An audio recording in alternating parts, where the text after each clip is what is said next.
What is up, everybody? This is James Jackson here. I'm coming at you from my car. I was originally going to do this video in my studio, but I got there to do the update to this guy, the R5, because the new firmware just came out today. And I came to discover that part of my studio got flooded with water. Not exactly sure how it got in. I think it came through the floor because we had a pretty nasty storm come through, and I think it just somehow went through the ground and sunk underneath and came through the flooring. Because it only covered a part of the studio. So right now I'm actually out getting some supplies to fully clean it out. We're still doing this live, doing it raw, because I still want to give you guys this information, because I know some of you guys are really excited that comes with this firmware update. So as I mentioned before, the new firmware update 1.4 just hit the EOS R5 today, and I just updated it like an hour ago. Ran through some tests still. And I wanted to sort of give my basis on one particular thing. I know there's one thing that I know everybody will love me to talk about, which is the fact that you can now have ProRes Raw through the HDMI to an Atomos Ninja Plus. I'm just going to basically just put this out right now that very likely I'm not going to cover ProRes Raw 8K. And the reason why I'm not going to be able to do this, one, I'm not going to spend $1,600 to get a Ninja V.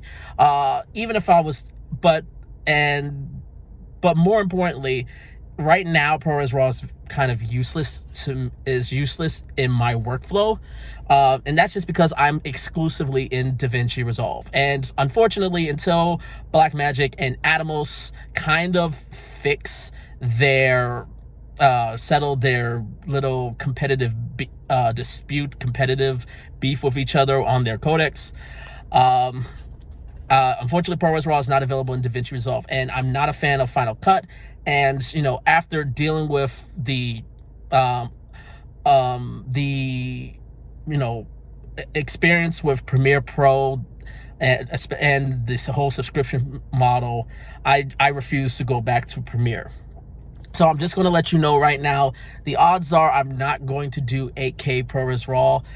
Maybe in the future when ProRes Raw does come to DaVinci Resolve, then I'll probably cover it, because there's no point in me talking to you guys about my experience with it if I don't actually use it in my work environment anyway. So I'm just going to set your expectations about that. But there is one other feature that came with the R5 that I know a lot of you guys are excited, is that you can now record to both card slots. So now you can record to both an SD card slot and the Cfexpress card slot. And I just went through some tests with it, and they do work. So just so you guys right now, I'm going to just pull out this card. So this is a pro grade V90 card. So this is probably one of the better cards you can get with the R5 for at least SD card recording. And then I also got a Cfexpress card from pro grade as well.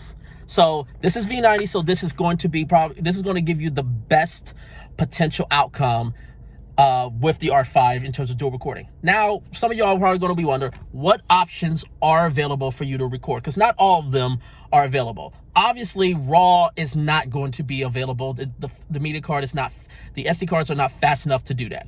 So which options are? So I went through all the video formats, and this is what I found out. All the 1080 options, all the way up to 120, all the 1080 options are available to dual record. So you can record to both cards in all the 1080 modes.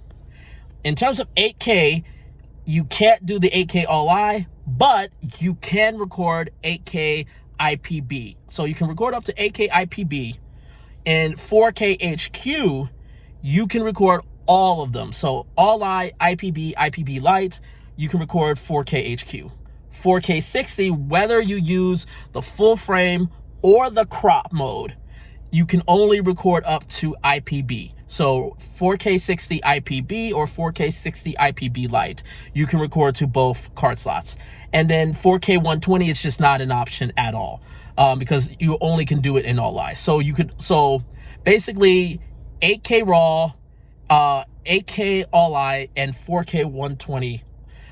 Basically, those are the options you are not able to use. Oh, I'm sorry, and 4K 60 all-I. So 8K RAW, 8K all-I, 4K 60 all-I, and 4K 120. Those are the only options you are not able to do record. Outside of that, you can. I'm going to try to get you guys some sample footages if you guys want to. But if you guys want to try them out. But like I said, if you can, just go ahead. If you got the R5, just go ahead and download it. Take a look at it. I also just let you know I got some new LUTs for the R5, both for RAW and 10-bit on the digital store. These are like film look-alike type of LUTs. So they're not the typical 709. These LUTs give more of a film look to the R5. So if this is something you're definitely interested in, definitely go check out the digital store. I'll leave a link to that in the description. But like always, hopefully if this information was good for you, make sure to subscribe to the channel and hit the likes so the algorithm can definitely get this out and show this to more people. And until next time, take care, everyone.